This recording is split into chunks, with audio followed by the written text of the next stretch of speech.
আমন্ত্রণ সবাইকে hour democracy অনুষ্ঠানে। সঙ্গে আছে আমি ডক্টর তৌহিদুল হক। অনুষ্ঠানটি শুক্র থেকে রবি এই 3 দিন এই সময় RTVতে নিয়মিত সম্প্রচার হয়। দর্শক, টানা কয়েকদিনের ভারী বর্ষণ ও ভারতের ত্রিপুরা থেকে নেমে আসা পাহাড়ি ঢলের কারণে স্মরণকালের ভয়াবহ বন্যার কবলে ফেনী, নোয়াখালী, কুমিল্লা, চট্টগ্রাম, খাগড়াছড়ি, মৌলভীবাজার, হবিগঞ্জ সহ দেশের 12টি জেলা। পানিবন্দী এসব এলাকার প্রায় 48 লাখের বেশি মানুষ। পানিতে ডুবে এখন পর্যন্ত মারা গেছেন অন্তত 15 জন। তলিয়ে গেছে এসব জেলার ঘরবাড়ি, গ্রামীণ সড়ক, মাছের ঘের, ফসলি জমি, ভেঙে গেছে বাঁধ।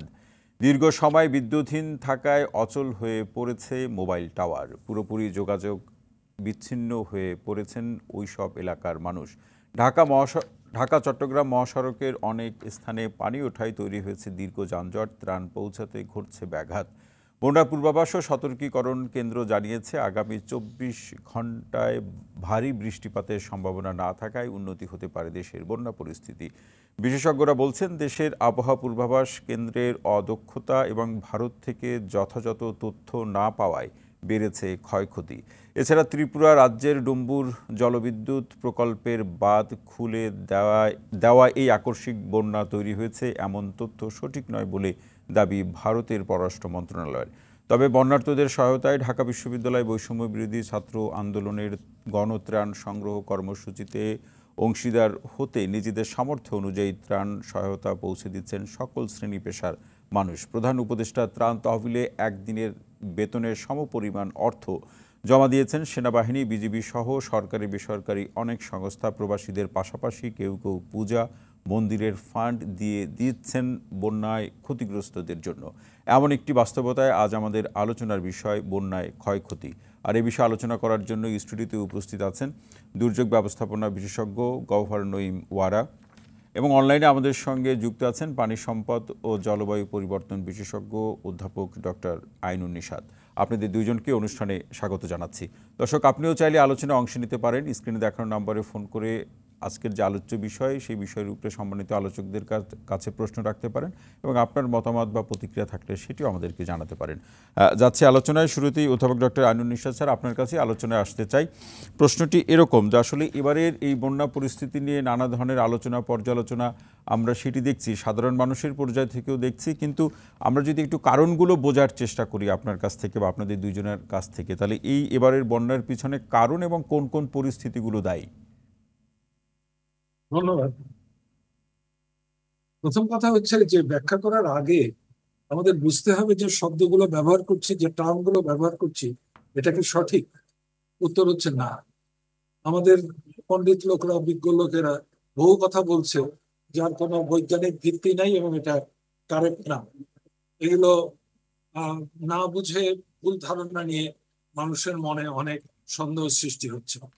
প্রথম কথা হচ্ছে বন্যাটা অত্যন্ত তীব্র এবং মারাত্মক, কারণ ওই অঞ্চলে 30-40 বছরে এই মাত্রার কেন ছোট সাইজের বন্যাও হয়নি। গোমতী একসময় কুমিল্লার দুঃখ ছিল, প্রচুর বন্যা হতো 3 বছর 4 বছর পর পর, কিন্তু গত 30 বছরে হয়নি। তো আমরা দুর্যোগ ব্যবস্থাপনা নিয়ে যারা মাথা ঘামাই, আমরা বলি যে একটা দুর্যোগ হয়ে যাওয়ার পরে যদি দীর্ঘদিন দুর্যোগ না হয় তাহলে মানুষের প্রস্তুতি থাকে না, মানুষ তখন হঠাৎ হতভম্ব হয়ে যায়।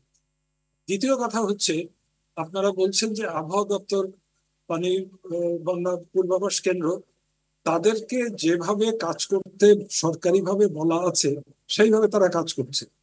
তাদের পূর্বাভাস, তাদের ফোরকাস্ট কারেক্ট, কিন্তু সেই ফোরকাস্টটা আমাদের মতো সাধারণ মানুষের কাছে পৌঁছচ্ছে না। একটু আগেই আপনাদের চ্যানেলে দেখলাম যে আবহাওয়া যে আগামী একদিনে বৃষ্টি কম হতে পারে, আবহাওয়া দপ্তরের যে ছবিটা দেখানো হলো যে বৃষ্টির কেন্দ্রবন্দি এবং কত দূরে কি পরিমাণ প্রভাব পড়বে, কেন স্থানকে দেখিয়ে এই কথা বলা যায় না? আবহাওয়া দপ্তর ঠিকই পূর্বাভাস দিয়েছে ভারী বৃষ্টি হতে পারে, খবরের কাগজে ছাপা হয়েছে আগামী 3-4 দিন ধরে ভারী বৃষ্টি হবে। কতটা ভারী বৃষ্টি হবে? আমরা অন্তপক্ষে 10 বছর ধরে বলে আসছি যে অতি তীব্র বৃষ্টি হবে, অতি উচ্চ মাত্রা। কতটা হয়েছে? কুমিল্লা শহরের কাছে কিংবা কুমিল্লা শহরের বর্ডারের ওপারে জি। ভারতের ত্রিপুরাতে একদিনে 350 মিলিমিটার বৃষ্টি হচ্ছে, 3 দিনে 500 মিলিমিটার বৃষ্টি হচ্ছে। এই পরিমাণ বৃষ্টি সাধারণত 100 বছরে একবার, 200 বছরে একবার হয়ে থাকে এইরকম মারাত্মক বন্যা। কাজে তীব্র প্রচুর বৃষ্টি হয়েছে, তার কারণে এই বন্যাটা হয়েছে। আপনি আপনি একটু আগেই বললেন বন্যার ব্যাপ্তি হচ্ছে সিলেট, হবিগঞ্জ, মৌলভীবাজার, ব্রাহ্মণবাড়িয়া, কুমিল্লা। লক্ষ্য করেন এলাকাটা, কুমিল্লা, ফেনী, নোয়াখালী, খাগড়াছড়ি। তার মানে হচ্ছে বাংলাদেশের বর্ডারের একেবারে পূর্ব দিকে অংশটা জুড়ে এই ঘটনাটা ঘটেছে। এই ঘটনার উল্টো দিকে ভারতের অংশ দেখেন, এখানে হচ্ছে ভারতের পাহাড়, উঁচু নিচু এই পাহাড়গুলো। ওখানে প্রচন্ড বৃষ্টি হওয়ার কারণে পানির ঢল নেমে এসছে। সিলেট অঞ্চলে দেখেন এটা কোথায় পানিটা উৎপন্ন হয়েছে। এবার যে এই যে কদিন আগে বন্যা হলো সিলেটে, সুনামগঞ্জে হয়েছে, সিলেট শহরে হয়েছে, তার মানে সুরমার অববাহিকাতে। কিন্তু ফেঞ্চুগঞ্জে ততটা হয়নি, মানে কুশিয়ারার এলাকায় হয়নি। এবার কিন্তু হয়েছে, ওখানে অতটা তীব্র না, তীব্র হচ্ছে মুহুরী, ফেনী, এই অঞ্চলে। এখানে এই নদীগুলোতে বাঁধের অবকাঠামো আছে। শব্দটা খেয়াল করবেন, বাঁধ। বাঁধ হচ্ছে এমব্যাঙ্কমেন্ট, নদীর সমান্তরাল। এটা ভারতেও আছে, আমাদের এখানেও আছে। আমরা এই জায়গাতে বাঁধের প্রসঙ্গ নিয়ে ডক্টর আনোয়ার নিশার সাথে আমরা একটু পরবর্তীতে, আমার এই কথাটা বলতে হবে। আপনার যদি এই তাড়া থাকে তাহলে আমি কথা বলবো না। না না, নিশ্চয়ই সেটি নয়, আপনি বলুন। বাঁধ শব্দটা যারা উচ্চারণ করেন তাদের সাথে আমি কথা বলতে রাজি না। বাঁধ হচ্ছে নদীর সমান্তরাল। আপনি বাঁধের কথা বলে বাঁধ খুলে দিয়েছে, কি খুলে দিয়েছে? টঙ্গী ব্রিজ থেকে মিরপুর যে রাস্তাটা, মিরপুর থেকে কল্যাণপুর হয়ে মিটফোর, এটা তো বাঁধ। এখানে কোথায় গেট দেখেছেন কেউ? দেখেননি। এটার উজানে ড্যাম থাকতে পারে। সিলেটের উজানে, মৌলভীবাজারের উজানে, হবিগঞ্জের উজানে, ব্রাহ্মণবাড়িয়ার উজানে আছে কিনা আমি জানি না, থাকতেও থাকতে পারে। যে ড্যামটা নিয়ে কথা হচ্ছে সেটা ত্রিপুরার বর্ডার থেকে 120 কিলোমিটার উত্তরে।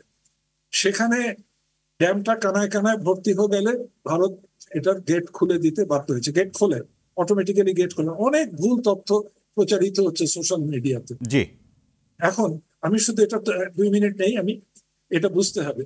কাপ্তাইতে চলেন যাই, কর্ণফুলীতে 62-র আগে রাঙ্গুনিয়া কিংবা চট্টগ্রাম শহরে প্রচন্ড বন্যা হতো। 62-তে কাপ্তাই ড্যাম তৈরি করা, যেটা আড়াআড়ি বর্ষার পানিটা ধরে রাখছে।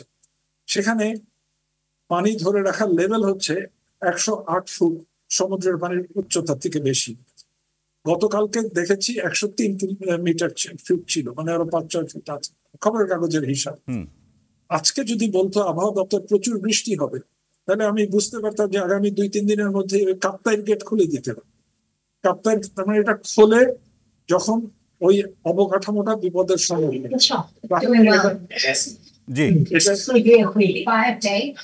জি, অধ্যাপক ডক্টর আনোয়ার নিশার সাথে আমরা আরো শুনবো, আপনাকে আরো আলোচনা শুনবো।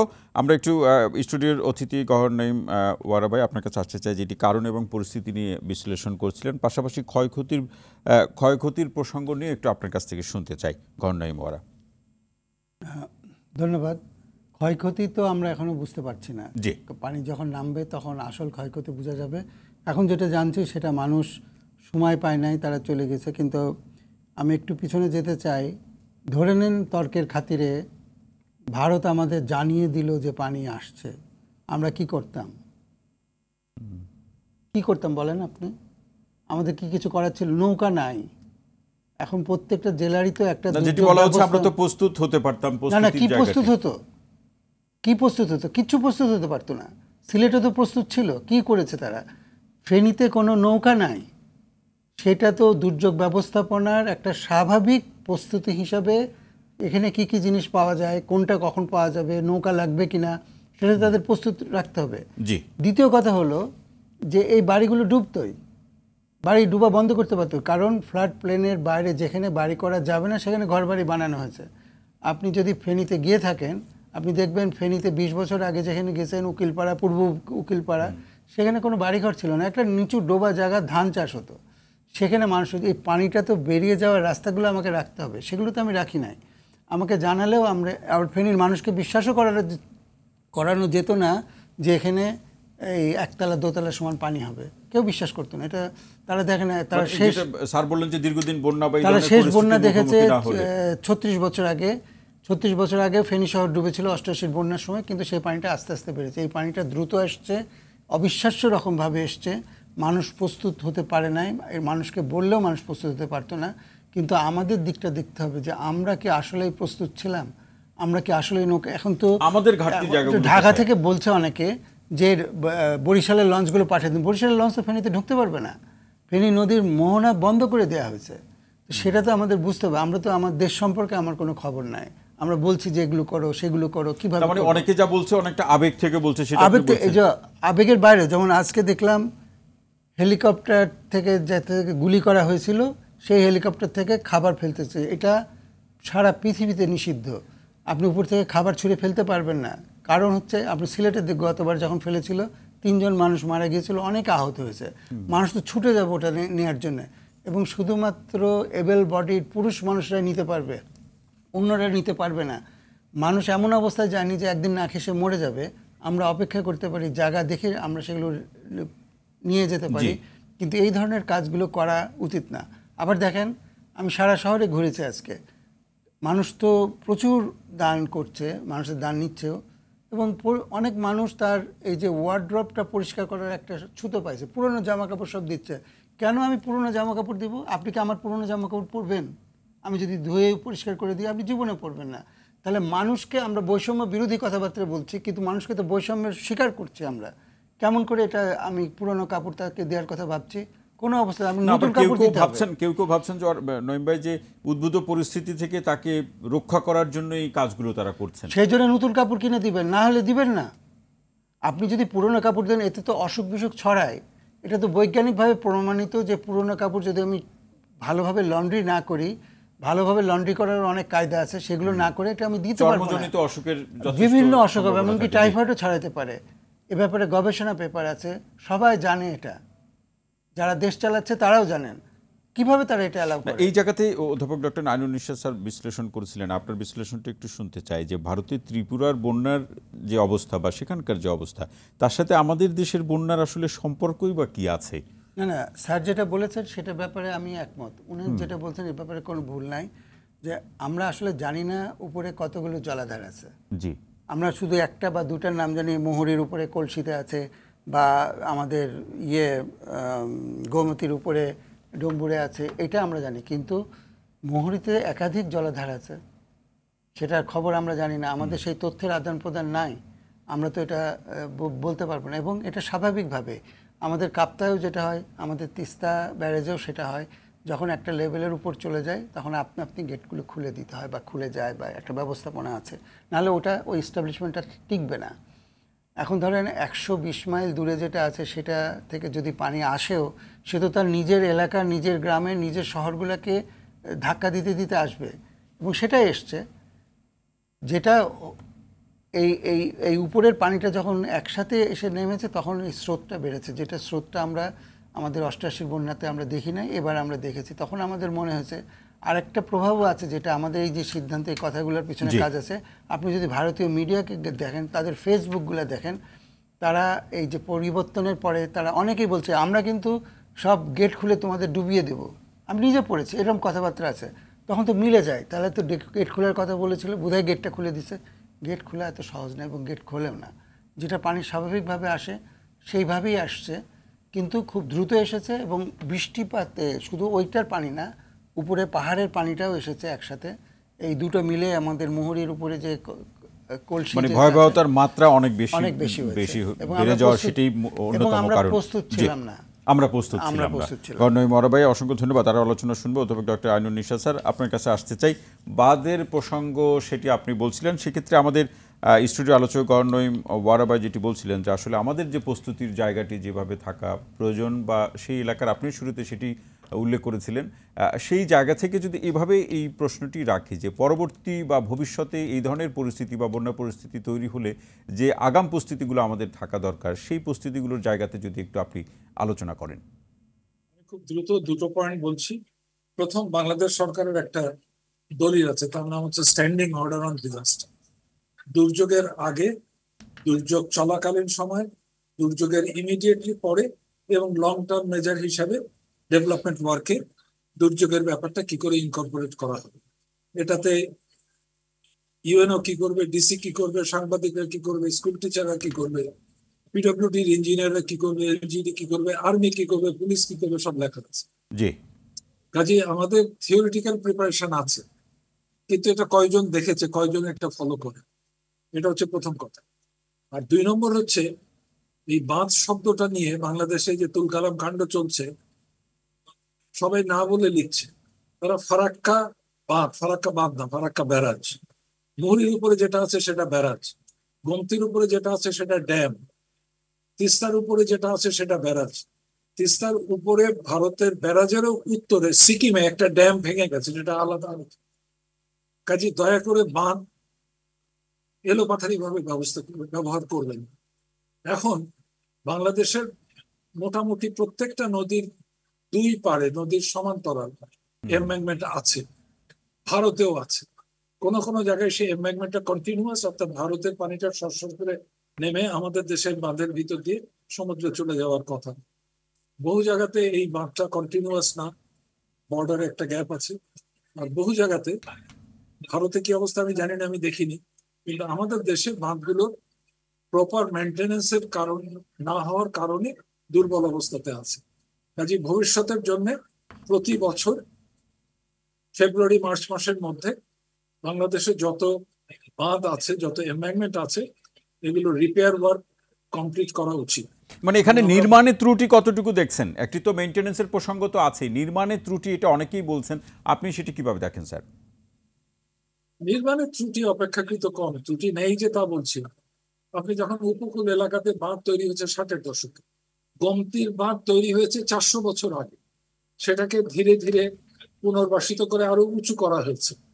কাজে নির্মাণের দোষ আছে, কিন্তু তার থেকে রক্ষণাবেক্ষণের অভাবটা বড়। আরেকটা হচ্ছে বাইরের পানি ভিতরে ঢোকার জন্য বহু জায়গাতে সুইচ এবং রেগুলেটর আছে, সেগুলো কাজ করে না। সেটা যেটা যেটা নির্মাণের ত্রুটিযুক্ত সেটা হচ্ছে সুইচ রেগুলেটর। এই বিষয়টা টোটালি অন্য জিনিস। কাজেই এই প্রত্যেকটা ডিজাস্টারের আগে যে জিনিসগুলো চেক করা উচিত ওই স্ট্যান্ডিং অর্ডারে লেখা আছে, সেটা করতে হবে। বাঁধগুলো যদি ঠিক মতো কাজ করতো তাহলে এই বিস্তৃত বন্যার এত বিস্তৃত হওয়ার কথা না। ভারতেও তাই। আমরা তো দেখতে পাচ্ছি যে এখান থেকে যে ছবি তোলা হচ্ছে, এটা তো ভারতের অংশ চলে আসতেছে বর্ডার থেকে। কাজেই এই দুর্যোগ ব্যবস্থাপনার সবচেয়ে বড় জিনিস যেটা এখন প্রয়োজন হচ্ছে বাংলাদেশে, বৃষ্টির পূর্বাভাস এবং বন্যার পূর্বাভাস, এটা যে ভাষায় দেয়া হয় এবং পূর্বাভাস দেওয়ার পরে কে কি কাজ করবে, এটা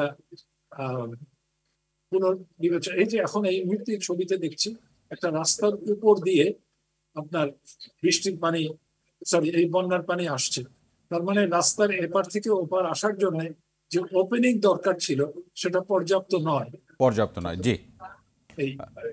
অধ্যাপক ডক্টর আইনুন নিশাত স্যার, অসংখ্য ধন্যবাদ। আরও আলোচনা শুনবো। আমি একটু গহনই মরাবে আপনার কাছে আসতে চাই। যেটি স্যার বললেন যে আসলে বন্যা বা বৃষ্টি বা অন্য কোনো প্রাকৃতিক দুর্যোগের যে পূর্বাভাস যেটি দেওয়া হয় বা সরকারি পর্যায় থেকে যেটি দেওয়া হয়, সেটি সকলের বোধগম্য হয় কিনা সেই প্রশ্নটি তো এখনও থেকে যাচ্ছে। বোধগম্য তো নয়, কারণ ওনারাই বুঝেন কিনা আমার সন্দেহ আছে। যেমন আপনি রেডিও খুললে শুনতে পাবেন যে বাংলাদেশের কোথাও কোথাও 2-1টি জায়গায় ভারী থেকে হালকা, হালকা থেকে মাঝারি বৃষ্টি। তার মানে কি হলো? কোনো মানে হয় না এগুলো। অথচ দেখেন যারা অন্যান্য যে বিদেশি টেলিভিশন আছে তারা যখন বলছে, তারা পরিষ্কার বলে দিচ্ছে এত মিলিমিটার বৃষ্টি হতে পারে, এটা দিল্লিতে এত হবে, জায়গার নামটা অনেক সময় একেবারে নির্দিষ্ট করে বলে দেওয়া হয়। আমাদের পক্ষে এটা করা সম্ভব। এখন প্রযুক্তি এত দূর এগিয়েছে যে মেঘ দেখে বলা যায় এই মেঘে কতটুকু পানি আছে এবং কতদিন পরে এটা পড়বে আকাশে, কোন জায়গায় পড়বে সেটা বলে দেওয়া সম্ভব। আমাদের এই জিনিসটা পরিষ্কার করে এবং এটা মানুষ যেন বুঝতে পারে, তার কাছে পাঠানো হবে তথ্যটা, সেই তথ্যটা যেন সে তার রিলেট করতে পারবে তার এলাকার এটার কি প্রভাব হবে। মানে আমাদের এখানে রিডিংয়ে কোনো অসুবিধা আছে কিনা, বা আমরা কতটুকু যা ঘটছে বা যা ঘটতে যাচ্ছে সেটা আমরা বোঝার ক্ষেত্রে একটা হলো মেশিন বা আমাদের পিছনে যারা বিশেষজ্ঞ আছেন তারাও বা কতটা বোঝার সেই জায়গাতে পারেন, কিন্তু সক্ষমতার ওটাকে ট্রান্সলেট করা, ওটাকে বিশ্লেষণ করে মানুষের কাছে গিয়ে বলা, সেটা তারা করতে চায় না অথবা করতে পারে না। আর যে আবহাওয়া অফিসটা আছে এটা হচ্ছে প্রতিরক্ষা মন্ত্রণালয়ের আন্ডারে, সেটা পৃথিবীর কোথাও এটা নাই, এমনকি ভারতেও এটা নাই, পাকিস্তানও চেঞ্জ করেছে। যে যখন আমরা ব্রিটিশের কাছ থেকে দেশ ভাগ পেলাম তখন এটা প্রতিরক্ষা ছিল, এখনও ওটা ওখানেই আছে।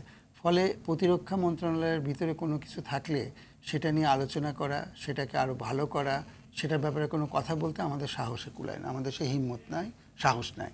আমরা এটা বলি না, সবাই চেপে যায়, ফলে ওটার আর কোনো হয় না। আমরা তাদের অনেক কিছু কাজ করার আছে, অনেক ভালো মানুষ আছে হয়তো তারা জানে জিনিসটা, কিন্তু তারা জানলে তো হবে না, যাদের এটা এফেক্ট করবে আবহাওয়া তাদেরকে জানাতে হবে, তাদের ভাষায় তাদেরকে বলে। তার মানে আমরা কি এখনো একটা নির্দিষ্ট প্রক্রিয়ার মধ্যে দিয়েই আসলে কাজটি সম্পন্ন হয়, যেটি আসলে বাস্তবতার সাথে অনেকটা মানানসই নয়? আপনি যদি তারা তো সেখান থেকে তো আমাদের এই যে ঘূর্ণিঝড়ের আসে, আমাদের এই 10, 11, 12টা সিগন্যাল দেওয়ার তো কোনো মানে নাই, সেটাই তারা করে যাচ্ছে। এগুলো সব জাহাজের জন্য, বন্দরের জন্য করা, মানুষের জন্য করা না। এবং যখন আপনি এই গত ঘূর্ণিঝড় যখন হলো, তখন পরিষ্কার দেখা যাচ্ছিল যে এই মেঘটা উপরে যাবে, আসামে বৃষ্টি হবে এবং সিলেট ডুববে। এইটা তারা কোনো সময় বলে নাই, তারা যত ওইটুকু বলেই শেষ করে দিয়েছে যে এটা আসামের দিকে চলে যাচ্ছে। তারপরে কি হবে বলে এটা ওয়াটার বোর্ডের কাজ, এটা ওয়াটার বোর্ড, এটা নদীর কাজ, তখন নদীর পানি তারা বলবে। এটা তো কোনো কথা হলো না। আমাকে পরিষ্কার করে সম্পূর্ণ ঘটনাটা বলতে হবে। এটা দেশ তো একটাই, একই মানুষ, সে সিলেটে বাস করুক অথবা নোয়াখালীতে বাস করুক, তার কাছে পরিষ্কার করে জিনিসটা বলতে হবে। এটা করছে না। এই পরিষ্কার করে প্রকাশ করা পূর্বাভাস, সেক্ষেত্রে আপনি কোনো পরামর্শ রাখবেন কি খুব ছোট করে এই প্রক্রিয়াগুলো বা এই ধরনের নীতিগুলো? যেমন এটা ইমিডিয়েটলি আমাদের অন্য মন্ত্রণালয় যেগুলো আছে, কৃষির সাথে যেতে পারে অথবা অন্য কোনো কারোর সাথে যেতে পারে। এটাকে প্রথম দফা হলো তাকে বের করে নিয়ে আসা। এটা যারা মানুষের জন্য কাজ করছে এই ধরনের কোনো মন্ত্রণালয়ের আন্ডারে নিয়ে যাওয়া, তারপরে বসে কৃষির কিছু তথ্য আছে যেটা তারা বলবে বা ব্যবহার করবে, এবং অন্যান্যদেরও আছে। এটা বসে সবাই মিলে বসে জিনিসটা ঠিক করতে হবে। এবং একবার দিলে সেটা মানুষ যদি না বোঝে, এটার ফিডব্যাক নিয়ে আবার এটা মানে একবার একটা করে দিলাম এটা সারা জীবন চলবে তা কিন্তু নাও চলতে পারে। তো মানুষের কাছে ফিডব্যাক নিয়ে মানুষের মতন করে জিনিসগুলো বানাতে হবে এবং দরকার হলে পরিবর্তন করতে হবে। কিন্তু আমরা কোনো কিছু পরিবর্তন করতে চাই না। জলবায়ু পরিবর্তন হচ্ছে, কিন্তু আমাদের খাসলত পরিবর্তন হচ্ছে না। খাসলতটা পরিবর্তন করতে হবে। মানে সেই খাসলত পরিবর্তনের প্রসঙ্গ ধরে কমিউনিটি পর্যায়ে যে প্রস্তুতির যে প্রসঙ্গ, যদি আমরা কোনো জায়গায় দেখছি যেটা কাজ করাটা খুবই দুর্বিষহ একটা অবস্থা দাঁড়িয়েছে, সেখানে আমাদের যে সরকারি পর্যায় থেকে যে পরিকল্পনাগুলো যেটা গ্রহণ করা হয়, সেই পরিকল্পনার যে কমিউনিটির পর্যায়ে যে সক্ষমতা তৈরি, স্বেচ্ছাসেবী তৈরি করা, সেই জায়গাগুলো কি পর্যাপ্ত পরিমাণে আছে কিনা বা আমরা তৈরি করতে পারলাম কিনা? এখানে অনেক ওভারল্যাপ আছে। ধরেন আমাদের সাইক্লোন প্রিপেয়ারনেসের যে ছিল, স্বেচ্ছাসেবক দল গঠন হয়েছিল 70-এর দশকে, সেটা খুব ভালো কাজ করছিল, এখনও ভালো কাজ করে। কিন্তু মজার ব্যাপার হচ্ছে এটা আপডেট হয় না। মানে এখন স্বেচ্ছাসেবীদের গড় বয়স হচ্ছে 55 বছর। সিপিপির একটা 55 বছর বয়সের মানুষ সে কতটুকু, আর 25 বছরের বয়সের মানুষ কতটুকু, সেটা তো আমরা এবারে সংগ্রামই দেখলাম, তাই না? তাদেরকে নতুনদের আনতে পারছে না এবং নতুনদেরকে নেওয়ার কোনো প্রক্রিয়া নাই। সেটা আমাদের করতে হবে যে ভলেন্টিয়ার যারা আসবে, আমাদের স্কাউট আছে, বিএনসিসি আছে, এদেরকে আমরা কাজে লাগাতে পারি। এইবারে যে সুযোগটা তৈরি হয়েছে, এই সুযোগটা আমাদের ব্যবহার করা উচিত। সুযোগটা কি হয়েছে, যেমন ধরেন কোনো এমপি নাই, উপজেলা চেয়ারম্যানরা নাই। এতদিন ইউএনওদের মুখে শুনে আসছি যে এমপি সাহেব এটা করতে দেয় না, চেয়ারম্যান এটা করতে দেয় না। এখন তো তারা ফ্রি হ্যান্ড পেয়েছে, এখন তারা দেখাতে পারে যে তারা কত ভালোভাবে কাজ করতে পারে এই তরুণদেরকে সম্পৃক্ত করে। আমাদের যে দুর্যোগ ব্যবস্থাপনা কমিটিগুলো আছে বা অন্য যে কোনো কমিটি আছে, গ্রাম লেভেলে বা উপজেলা লেভেলে, এখানে কিন্তু তরুণদের কোনো জায়গা নাই। এখানে এক্স অফিসিওরা অনেকে আছে, এনজিওদের 2-1জনকে নিয়ে আসছে, কিন্তু তরুণ যারা তরুণদের জায়গা রাখতে হবে এবং এইটা একটা সুযোগ আসছে, এটা করে দেখানো, যারা সাহস নিয়ে এগিয়ে যাবে, কাজ করতে পারবে। আরো আলোচনা শুনবো গভর্নর নঈম ওয়ারা ভাই। দর্শক একটু আমরা জানি যে ঢাকা বিশ্ববিদ্যালয় বৈষম্য বিরোধী ছাত্র আন্দোলনের যে গণত্রাণ যে কর্মসূচি, এবং তারা সেই কর্মসূচি গ্রহণ করেছে। বিভিন্ন শ্রেণী পেশার মানুষ কিন্তু যার যার সামর্থ্য অনুযায়ী সেখানে সহযোগিতা করেছেন। এই বিষয়ে সর্বশেষ পরিস্থিতি জানাতে আমাদের সঙ্গে যুক্ত হয়েছেন আমাদের সহকর্মী জাকারিয়া খান। নিশ্চয়ই আমাকে শুনতে পাচ্ছেন? জি, শুনতে পাচ্ছি। জি, সর্বশেষ অবস্থা আমরা একটু জানতে চাই, বিশেষ করে ত্রাণ সংগ্রহের যে প্রক্রিয়া, সেগুলোকে পৌঁছে দেওয়া এবং যে ব্যবস্থাপনার মধ্যে দিয়ে এই কাজগুলো করা হচ্ছে, সবকিছু মিলে আমরা একটু শুনতে চাই আপনার কাছ থেকে। জি, ধন্যবাদ। আমি এই মুহূর্তে আছি ঢাকা ইউনিভার্সিটির ক্যাফেটেরিয়াতে, টিএসসির ক্যাফেটেরিয়াতে। এখানে যদি আপনারা দেখতে পারেন, পিছনে মানুষের সারি দেখা যাচ্ছে। এখানে বিভিন্ন শ্রেণী পেশার মানুষ একসাথে দাঁড়িয়ে ঢাকার বিভিন্ন অঞ্চল থেকে যেই সাহায্যগুলো আসছে সেগুলোকে তারা রিসিভ করে এই ক্যাফেটেরিয়াতে রাখছেন এবং এখান থেকে বিভিন্ন লরি, ট্রাক এবং অন্যান্য মাধ্যমে তারা হচ্ছে যেই বন্যা দুর্গত মানুষ তাদের কাছে পাঠিয়ে দিচ্ছেন। এখানে এই আন্দোলন এই যেই প্রক্রিয়াটা ত্রাণ পাঠানো বন্যার্তদের মাঝে, এটা শুরু করেছিল বৈষম্য বিরোধী ছাত্র আন্দোলনের যেই ছাত্ররা, এবং পরে এটাতে জনসাধারণ সবাই একসাথে এটাতে অংশগ্রহণ করে এবং এটা আস্তে আস্তে জনগণের একটা ফাংশন হয়ে দাঁড়ায়। আমি যদি এখন এই মুহূর্তে একজন ভলান্টিয়ারের সাথে কথা বলতে পারি, আমি ওনার সাথে কথা বলছি। আপনি যদি আমাদেরকে জানান যে এই মুহূর্তে সর্বশেষ আপনাদের কেমন ত্রাণ সহযোগিতা এখানে এসেছে এবং কি ধরনের জিনিসপত্র আসছে এবং কি ধরনের জিনিস আপনাদের দরকার, এগুলো নিয়ে যদি একটু বলতেন। আমাদের দরকার বর্তমানে যেমন মহিলাদের কিছু জিনিসপত্র, ওগুলো পেট দরকার, অ্যান্ড শুকনো খাবার যদি আরো একটু পানি আরো যদি হয় তা আরো ভালো হয়। উনি যেটা বলছিলেন যে এখানে কিন্তু শুকনা খাবার এবং বাচ্চাদের প্যাম্পার্স, তারপরে পানি বিশুদ্ধকরণ যেই ট্যাবলেটগুলো রয়েছে এগুলোর খুবই প্রয়োজন রয়েছে। এগুলো যত বেশি পারে মানুষ যাতে তাদের কাছে পাঠায়, যাতে করে তারা বন্যার্তদের মাঝে এগুলো পৌঁছে দিতে পারে।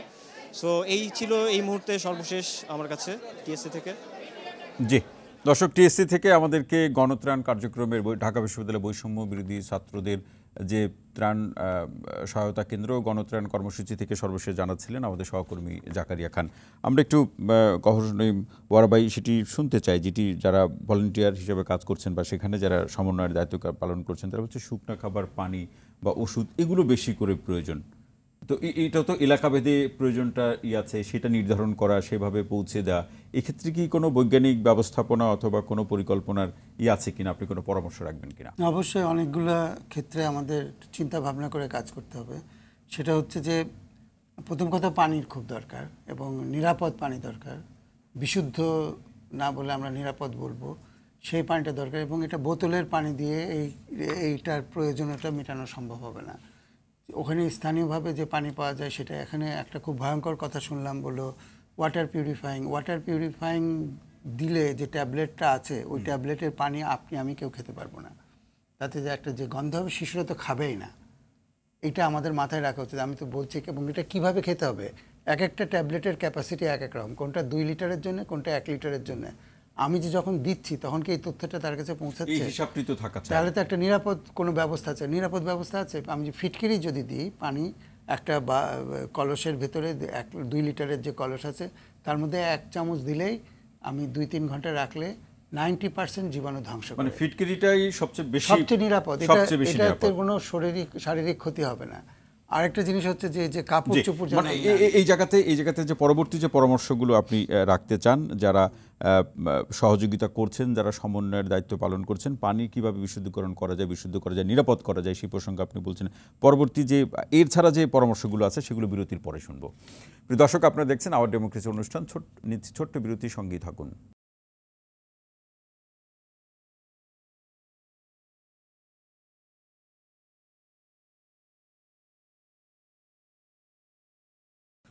দর্শক, বিরতির পর আবারও স্বাগত আওয়ার ডেমোক্রেসি অনুষ্ঠানে। সঙ্গে আছে ডক্টর তৌহিদুল হক। আজকে যে বিষয়টি নিয়ে আমরা আলোচনা করছি, বন্যায় ক্ষয়ক্ষতি, যে প্রশ্নটি গভর্নর নঈম ওয়ারাবাই আপনার কাছে রেখে যাও। আপনি বলছিলেন যে ফিটকিরি পানি বিশুদ্ধ বা নিরাপদ করার ক্ষেত্রে খুব কার্যকরী। এভাবে কোন কোন উপকরণগুলো ত্রাণ সহায়তায় রাখলে সেটি বন্যা কবলিত মানুষের জন্য সবচেয়ে বেশি উপকার হবে? সেটা তো আছে, যেটা উপকার হবে, আর যেটা অপকার হবে সেটাও একটু বলতে হবে। জি বলুন। কারণ আমি একটু আগে দেখলাম ওরা ছাত্ররা আপিল জানাচ্ছে যে আমাদের কিছু মোমবাতি দেন। খুব ভালো জিনিস, অন্ধকারে আছে, তাদের দরকার আছে, কিন্তু এখন বাংলাদেশে কোনো মোমবাতি পাওয়া যায় না। যেটা পাওয়া যায় এটা প্যারাফিন বেসড একটা কৃত্রিম মোমবাতি। একটা ঘরের ভিতরে যদি এটা জ্বালানো হয় এবং সেখানে যদি একটা 6 মাস বয়সের শিশু থাকে, সে 3 ঘন্টা পরে মারা যাবে, এতই বিষাক্ত।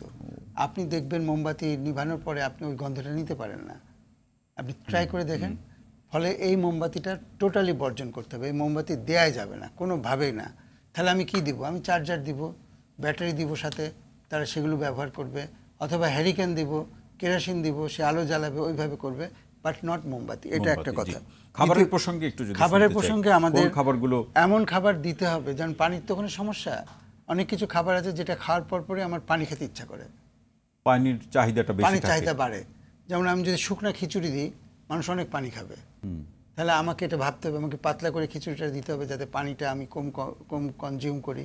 আমি যদি খুরমা দিই, খেজুর দিই, খেজুর একটা আপনি খান, সাথে সাথে আপনার পানি খেতে ইচ্ছা করবে। তাহলে আমাকে এমন খাবার দিতে হবে যেটা পানি আমাকে ওইভাবে, আমি চিড়া ভিজিয়ে দিলে পানি মানুষ অতটা খাবে না।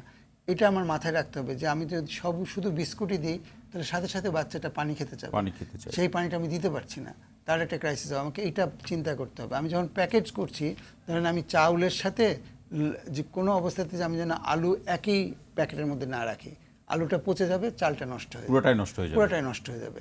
এই জিনিসগুলো ভাবতে হবে। আবার যে এলাকায় এখন বন্যা হচ্ছে তার একটা বড় অংশের ভিতরে মানুষ আতপ চাল খায়, সিদ্ধ চাল তারা খায় না। এখন ঢাকা থেকে যে চাল যাচ্ছে সবই সিদ্ধ চাল। এরপরে সিলেটের গত বন্যার সময় দেখেছি চাল নষ্ট হয়েছে, তারা নেয়নি। তো এই জিনিসগুলো আমাদের মাথার মধ্যে রাখতে হবে। আবার যখন আমি পানি দিচ্ছি, আমাদের সহজ হয় জেরিক্যানে পরে পানি দিয়ে দিলাম, ওই জেরিক্যানটা পরিষ্কার করা যায় না, পরিষ্কার না করলে তো আসলে পানি নিরাপদ, কিন্তু ওই পাত্র যদি নিরাপদ থাকবে না, এবং ওই জেরিক্যানটা সে সারা জীবন ব্যবহার করবে। আমাদের গরিব মানুষ যেটা পায় ব্যবহার করে, তাহলে আমি কি দিব? আমাদের এখন অ্যালুমিনিয়ামের অনেক কলস পাওয়া যায়, যে কলসের ভিতরে হাত দিয়ে পরিষ্কার করা যায়, আমাকে সেইগুলো দিতে হবে। এই জিনিসগুলো আমাকে চিন্তা করে করে বের করতে হবে। এবং যতটা কম সম্ভব প্লাস্টিক ব্যবহার না করা, পলিথিন ব্যবহার না করা, করলে সেটা ডিসপোজালের ব্যবস্থা করা। এবং মেয়েরা যে আছে, আমি বলছিলাম এরা এক কাপড়ে গেছে, তাদের স্যানিটারি ন্যাপকিন দিতে না পারলেও আমাকে ছোট ছোট গামছা তাদেরকে দিতে হবে, তারা যেন পরিষ্কার থাকতে পারে, গোসল করতে পারে।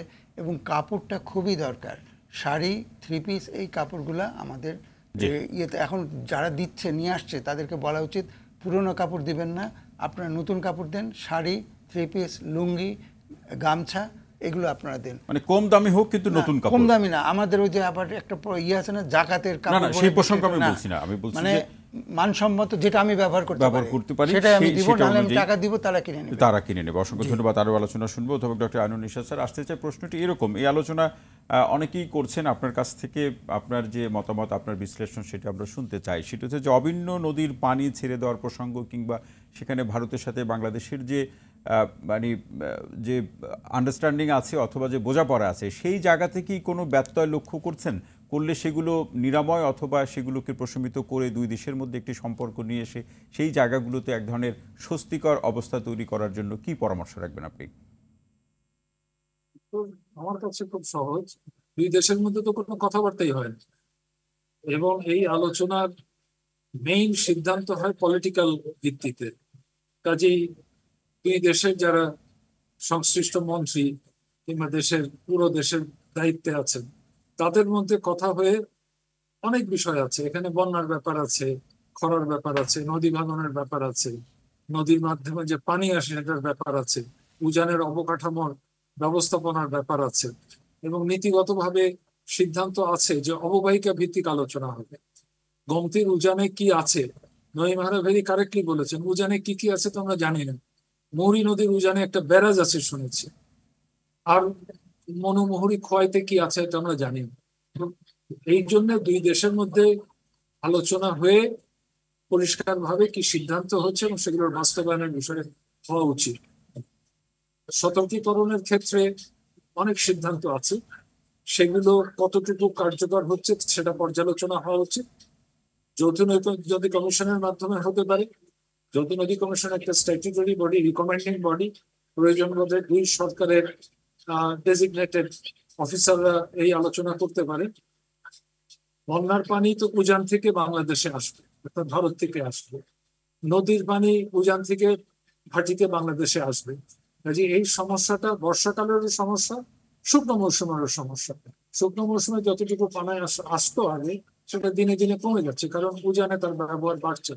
আমাদের দেশেও ব্যবহার বাড়ছে, তো একটা টানাটানির সিচুয়েশন আছে। দুই দেশের মধ্যে যোগাযোগ বাড়াতে হবে, কথাবার্তা বলতে হবে, বাট এই কথাবার্তার ভিত্তি টেকনিক্যাল বিষয় কিংবা আইনি বিষয় না, এটার ভিত্তি হবে দুই দেশের মধ্যে রাজনৈতিক সম্পর্ক। জি, এখানে আরেকটি বিষয় আইনুন স্যার, সেটি নিশ্চয়ই এই বিষয় নিয়ে এর আগেও আপনি কথা বলেছেন। আরও একটু আজকের এই যে বাস্তবতার মধ্যে বেশ 12টি জেলায় বন্যা হচ্ছে, সেই বাস্তবতা আরও একবার আপনার কাছ থেকে শুনতে চাই, যদি আগামীতে সেগুলোকে আমরা শুধরে উঠে একটা স্বস্তিদায়ক পরিস্থিতি তৈরি করতে পারি। সেটা হচ্ছে, বলা হচ্ছে যে বিভিন্ন সময় ভারতের সাথে বাংলাদেশের এই ইস্যুতে যে আলোচনাগুলো হয়েছে, আলোচনা ফলপ্রসূ হয়েছে, কিন্তু যে সিদ্ধান্তগুলো নেওয়া হয় সেটি বাস্তবায়নের ক্ষেত্রে একটা ধীর গতি লক্ষ্য করা যায়। সেই ধীর গতিকে আসলে দ্রুত গতিতে রূপান্তরের উপায় কি? উপায় হচ্ছে রাজনীতি। দুই দেশের রাষ্ট্রপ্রধান যারা যারা দেশ চালাবেন তাদের মধ্যে সমঝোতা হতে হবে। তারা যে আউটলাইন করে দেবেন, ফ্রেমওয়ার্ক করে দেবেন, সেইটার ভিত্তিতে তখন টেকনিক্যাল আলোচনা হতে পারে। সো এটা ছাড়া কোনো উপায় নেই। এটা টেকনিক্যাল আলোচনাতে এটা কোনোদিনই সম্ভব হবে না। দুই দেশকে তো প্রথমে মিটিং করতে রাজি হতে হবে। এই মিটিং করতে রাজি হওয়াটা তো একটা পলিটিক্যাল সিদ্ধান্ত। অনেক বিষয় আলোচনার মধ্যে আসে। পানি নিয়ে যারা কাজ করেন, কথা বলেন, তারা শুধু পানির কথা বলেন, কিন্তু দুই দেশের মধ্যে ব্যবসা, চিকিৎসা, শিক্ষা বহু কিছু জড়িত আছে। কাজে হোলিস্টিক্যালি না দেখলে এটা হবে না। এই দেখার কাজটা কেবলমাত্র রাজনৈতিক কর্তৃপক্ষ করতে পারে। মানে এই আপনি স্যার যেমনটি বলছেন যে পানিও যখন রাজনীতির এজেন্ডা অথবা বিষয় হয়ে দাঁড়ায়, তখন সেই আলোচনাটি করার জন্য আমাদের দেশের যে দক্ষ ব্যক্তি বা বিশেষজ্ঞ সেই পর্যায়ে যারা রয়েছেন, সেই আলোচনাটিও দেশের হয়ে আমরা কতটা করতে পারবো, বা সেই সক্ষমতার প্রশ্ন জায়গা থেকে যদি আলোচনা শুনতে চাই, কি বলবেন? দেখেন, আমি যেহেতু নিজে জড়িত ছিলাম, কাজে দক্ষ লোক আছেন কি নাই একথা বললে অনেকটা মনে হবে যে আমি কৈফিয়ত দিচ্ছি। আমি সেখানে যাচ্ছি না। যে মিটিং যে হবে, আমরা দেখতে পাচ্ছি আমাদের মাননীয় উপদেষ্টারা, প্রধান উপদেষ্টা অলরেডি ভারতকে প্রস্তাব দিয়েছেন যে এই পুরো জিনিস আলোচনা করা উচিত। বন্যা নিয়ন্ত্রণ সংক্রান্ত, পানি সংক্রান্ত উপদেষ্টা বলেছেন এগুলো নিয়ে আলোচনা হবে। অর্থাৎ এই মুভটা, পলিটিক্যাল মাস্টাররা তো টেকনিক্যাল বিষয়ে আলোচনা করবে না, আইনি বিষয়ে আলোচনা করবেন, কিন্তু আলোচনাটা হতে হবে, এইটার ফ্যাসিলিটেট করবেন তারা, এবং আউটকামের আউটলাইনটা তারাই তৈরি করে দেবে। জি, অসংখ্য ধন্যবাদ অধ্যাপক ডক্টর আইনুন নিশাত স্যার। একেবারে শেষ মন্তব্য এখনই শুনছি না, কিছুক্ষণ পরেই আপনার শেষ বিশ্লেষণ বা মন্তব্য আমরা শুনবো। গভর্নর ওয়ারাবাই, যেটি স্যার বলছিলেন যে রাজনৈতিক বিষয়গুলো এখানে জড়িত, মানে প্রফেশনাল একটি বিষয় এখানে জড়িত রয়েছে, পাশাপাশি সেই বিষয়গুলোর সাথে মিল রেখে স্যার যেভাবে বিষয়গুলো তুলে ধরলেন, বাস্তবায়নের জায়গাতে আমাদের করণীয়, আপনার শুরুর দিকে দুজনেই বলেছেন, আরও একটু যদি স্পষ্ট করে শুনতে চাই যে ভবিষ্যতে এই ধরনের পরিস্থিতি যাতে আমরা সহজে মোকাবেলা করতে পারি। স্যার যেটা বললেন সেটা তো ঠিক, এটা কাঠামো একটা ঠিক করতে হবে, এটা রাজনৈতিক সিদ্ধান্তের ব্যাপার। আমাদের তো শুধু নদী নিয়ে কথা হয় না, অন্য আরও বিষয় নিয়ে কথা হয়। যখন কথা হবে তখন যেন সমস্ত বিষয়টা আমাদের মনে থাকে। এটার বাইরে আমাদেরও অনেক কিছু করার আছে যেটা আমরা করতে পারি। যেমন ধরেন, পাকিস্তান আমলেও একটা প্রক্রিয়া ছিল যে সীমান্তবর্তী জেলাগুলার ওই জেলার যিনি ডিএম আছেন, এখানকার ডিসি আছেন, এদের একটা 2 মাস 3 মাস পর পর মিটিং হতো, দেখা সাক্ষাৎ হতো, কথাবার্তা হতো, একটা পার্সোনাল ইয়ে। তো এখন ধরেন যদি আগরতলার ডিএমের সাথে আমাদের কুমিল্লার ডিসির একটা সম্পর্ক থাকতো, বন্ধুত্বপূর্ণ সম্পর্ক বা চোখে দেখা সম্পর্ক, উনি সহজেই ফোন করে বলতে পারতেন যে এরকম অবস্থা হয়েছে। এই জিনিসটা আমাদের একটু চিন্তা করা উচিত যে মানুষের সাথে মানুষের সম্পর্কটা তৈরি করা যায় কিনা। ইউনিভার্সিটিগুলোর সাথে, শিলং ইউনিভার্সিটির সাথে বুয়েটের একটা সম্পর্ক হতে পারে, যেটা পানি ব্যবস্থাপনার সাথে তারা থিওরিটিক্যাল কথাবার্তায় বলুক, সেই সাথে কিছু প্র্যাকটিক্যাল জিনিস আসুক। মানুষের সাথে মানুষের একটা সম্পর্ক আমাদের দুই দেশের বিশ্ববিদ্যালয়গুলো বা গবেষণা প্রতিষ্ঠান থেকে রাষ্ট্রের কাছে একটা প্রস্তাব রাখা, যেভাবে এটাকে, এমনকি আপনাদের মিডিয়াদেরও নিজেদের একটা সম্পর্ক তৈরি করা যেতে হতে পারে। দুই দেশের জনগণের ভিতরে কিন্তু যথেষ্ট বন্ধুত্বপূর্ণ সম্পর্ক আছে। এখান থেকে মানুষ না গেলে কলকাতার হোটেল চলে না, তাই না? তো ওখানকার ডাক্তাররাও রুগী পায় না। তো আমাদের করোনার সময় আমরা দেখলাম পরস্পর নির্ভরতা তো একটা আছে, সেই নির্ভর, এবং আমাদের প্রচুর আত্মীয় স্বজন ওখানে থাকে, ওদের প্রচুর আত্মীয় স্বজন এখানে থাকে। দুই দেশের মধ্যে বন্ধুত্বপূর্ণ সম্পর্কটা এবং বৈষয়িক ক্ষেত্রে কতটুকু, এবং নদীর ক্ষেত্রে, পানি ব্যবস্থাপনার ক্ষেত্রে আমরা কতটুকু ব্যবহার করতে পারি, সেটাও আমাদের একটু এক্সপ্লোর করা উচিত। সেটা যেমন আমি যখন ওটার উদাহরণ দিলাম, 68-এ দিনাজপুরে একটা খুব বড় বন্যা হয়েছিল। 68, হ্যাঁ, দিনাজপুরের ওই পারে যে পশ্চিম দিনাজপুর তারা বলতে এখন উত্তর দক্ষিণ ভাগ করেছে। উনি ফোন করে দিনাজপুরের ডিসিকে বলেন যে এরকম আমার এখানে অবস্থা হয়েছে, জলপাইগুড়িতে পানি উঠেছে, পশ্চিম দিনাজপুর ডুবে যাচ্ছে, আমার তো মনে হয় কিছুক্ষণের মধ্যে বা 2-3 ঘন্টার মধ্যে তোমাদের এখানেও পানি যাবে। এটা তারা বিশ্বাস করেছিল, তারা ব্যবস্থা নিয়েছিল। কতটুকু পেরেছিল সেটা পরের কথা, কিন্তু এই যে আদান প্রদানটা, এটা তো হয়তো খুব কম সময়ের নোটিশ, কিন্তু এটা তো হতে পারে। আমাদের প্রত্যেক সীমান্তবর্তী জেলাগুলার শুধু এটা যে বিজেপি আর ওদের বিএসএফ বসবে তা না, জেলা প্রশাসকের ক্ষেত্রেও এই লেভেলেও একটু বসা উচিত, আলোচনা করা সেটা উচিত। আপনি মনে করেন। আরেকটি বিষয় নঈম আরা ভাই, সেটি হচ্ছে যারা ত্রাণ সহযোগিতা নিয়ে যাচ্ছেন এই বন্যা কবলিত এলাকাগুলোতে, তারা কিভাবে বিতরণ করবেন এই খবরও কিন্তু সোশ্যাল মিডিয়াতে দু একটি আছে, আমরা লক্ষ্য করছি, সত্য মিথ্যা জানি না। সেটি হচ্ছে যে ত্রাণ সহযোগিতা বিতরণ করতে গিয়ে নিজেরাই কোনো বিপদের মধ্যে পড়েছেন, অসুস্থ হয়ে পড়েছেন, হ্যাঁ একজন মারাও গিয়েছেন, সেটা আপনি বললেন, বা আমরাও সেটি গণমাধ্যমে লক্ষ্য করেছি। এখন তাদের জন্য পূর্ব সতর্কতা অথবা পরামর্শ হিসাবে কি রাখবেন? প্রথম কথা হচ্ছে আমাদের যে সিস্টেম আছে এটাকে কার্যকরী করতে হবে। ইউএনওদের নেতৃত্বে এই কাজটা করতে হবে, স্থানীয় প্রশাসন তাদের কাছে যাবে, তাদের কথা শুনে কাজটা করতে হবে এবং তারা যথেষ্ট হেল্প করতে পারবে। আমাদের ইউনিয়ন পরিষদের যে মেম্বাররা আছে তারা যথেষ্ট সহযোগিতা করতে পারবে এবং সেটাকেই আমাদের করা উচিত। আমরা তো বলি যে সমন্বয় হচ্ছে না, আসলে আমরা কেউ সমন্বিত হতে চাই না। আমি যেখান থেকে জিনিসটা নিয়ে যাব আমার মনে হবে আমি নিজে হাতে বিতরণ করবো, আমি ছবি তুলবো, ছবি তোলাটা বন্ধ করে দিতে হবে। কোনো ছবি নাই, আমি ছবি তুলে তার সাথে নিয়ে সেলফি দিয়ে আমি ফেসবুকে দিব, এই প্রতিযোগিতার মধ্যে। এবং প্রত্যেকেরই ঢাকায় ফিরে আসার একটা তাড়া আছে, আমাকে রাত্রের মধ্যে ঢাকায় ফিরতে হবে, তাহলে সে বেশি দূর যেতে পারবে না, তাকে আশেপাশেই বিতরণ করতে হবে, এটা সম্ভব না। সেই জন্যে আমাদের উপজেলা নির্বাহী অফিসার বা ইউএনও যিনি আছেন তার নেতৃত্বে এগুলো কাজ করতে হবে। এবং আমি সেই জন্য শুরুতে বলেছিলাম তাদের কাজ দেখানোর একটা সুযোগ তৈরি হয়েছে, তারা পলিটিক্যাল কোনো চাপ নাই, তারা এটা করতে পারে। কিন্তু সমস্যা হচ্ছে, আরেকটা সমস্যার কথা বলে রাখি, সেটা হচ্ছে আমাদের রেড ক্রস যে ডিস্ট্রিক্ট কমিটিগুলো আছে এগুলো হাইলি পলিটিক্যাল। সরকার চেঞ্জ হলে ওখানকার মানুষও চেঞ্জ হয়। এখন ওরা তো সবাই পালিয়ে বেড়াচ্ছে, রেড ক্রসের উপর নির্ভর করার কোনো জায়গা নাই। তো তাহলে আমি কিভাবে করব? এখন আমাদের জুনিয়র রেড ক্রস যারা আছে, বিএনসিসি যারা আছে এবং ইউএনও, এর মাধ্যমে আমাদের কমিটি করে কাজটা করতে হবে। কমিউনিটি করে কাজটা করতে হবে। সময় পেলে আরও আলোচনা শুনবো। অধ্যাপক ডক্টর আইনুন নিশাত স্যার, আসতে চাই, যেটি এই পর্যায়ে খুব হয়তো বেশি সময় পাওয়া যাবে না, কিন্তু আপনার কাছ থেকে এই শোনাটা মানে এই সময়ের আলোচনায় খুবই ডিমান্ডিং ইস্যু ডিমান্ড করছে। সেটি হচ্ছে জলবায়ু পরিবর্তন হচ্ছে, কিন্তু আমাদের ব্যবস্থাগুলো পরিবর্তনের সাথে আমাদের যে ব্যবস্থাগুলোর পরিবর্তন আমরা কতটুকু করতে পারছি সেই প্রশ্ন তো থেকেই গেল। এই প্রশ্নের সাথে আরেকটি প্রশ্ন যুক্ত হচ্ছে, সেই প্রশ্ন নিয়ে অনেকেই কথা বলছেন, বা আমরা যে ব্যবস্থাগুলো নিচ্ছি সেটি এই পরিবর্তিত অবস্থার সাথে কতটা সাযুজ্যপূর্ণ বা সঙ্গতিপূর্ণ। আমি খুব দ্রুত দুটো পয়েন্ট বলছি। নঈম মহারাজ যে কথা বলেছেন সেটাকে একটু টেনে নিয়ে যাচ্ছি। এখন প্রত্যেকটা ইউএনওর অফিসে, উপজেলা নির্বাহী অফিসারের অফিসে ইউনিয়ন ভিত্তিক, ওয়ার্ড ভিত্তিক, ওখানকার নিডি পার্সন, গরিব, কারণ এখন তো সেফটি নেট কাজ করে, যারা বৃদ্ধ, অসহায়, যারা বিধবা, ফিজিক্যালি চ্যালেঞ্জ ইত্যাদি, তাদের তালিকা আছে। কাদের এই ত্রাণ কিংবা সাহায্য পাওয়া উচিত তার লিস্ট আছে। কিন্তু কাজেই ওই বাহাদুরি করে গিয়ে আমি দিলাম, আমি খুঁজে বের করলাম, এটার প্রয়োজন নেই। তাহলে হবে কি, রাস্তার ধারে, কারণ একটু ভিতরে তো যাওয়া কষ্টকর, আবার ওই যে নঈম মহারা বললেন সন্ধ্যার মধ্যে ফিরতে হবে। কাজেই এই ত্রাণ বিতরণটা যেই করি, সরকারের যে স্ট্রাকচার আছে, ইউনিয়ন পরিষদের যদি মেম্বাররা থাকেন কিংবা যারা ছিলেন কিংবা স্থানীয়, বাট ইউনিয়ন অফিসে যে তালিকা আছে এটা ধরে যেন এগোতে হবে। 2 নম্বর কথা বলছি, এই যে অল্প সময় হঠাৎ বৃষ্টি হলো, এটা 30-40 বছর পরে হয়তো একবার হলো, কিন্তু এরপরে আমরা ওয়ার্নিং দিচ্ছি। বাংলাদেশ সরকারের যে ন্যাশনাল অ্যাডাপ্টেশন প্ল্যান আছে 2022-এ অনুমোদিত, সেখানে পরিষ্কার বলা আছে যে 14 ধরনের হুমকিতে পড়বে বাংলাদেশ জলবায়ু পরিবর্তনের কারণে। তাতে অল্প সময় বেশি বৃষ্টি, বিশেষ করে শহরগুলো ভালো করে চিহ্নিত। শহর বলতে যে আমি ঢাকা, চিটাগং, ময়মনসিংহ তা বলছি না, কুমিল্লার প্রত্যেকটা থানা হেডকোয়ার্টার, এগুলো এখন নগরায়ণ হয়ে গেছে। কাজেই ভবিষ্যতে ক্লাইমেট চেঞ্জের কারণে এই ধরনের ঘটনা আরো ঘন ঘন হবে। আর লাস্ট কথা হচ্ছে, আমার নঈম বর্তমানে কি ধরনের ত্রাণ দেবেন, কিভাবে দেবেন তার কথা বলেছি। আমি বলতে চেষ্টা করছি, কৃষি পুনর্বাসনের কাজ এখন থেকে শুরু করতে হবে।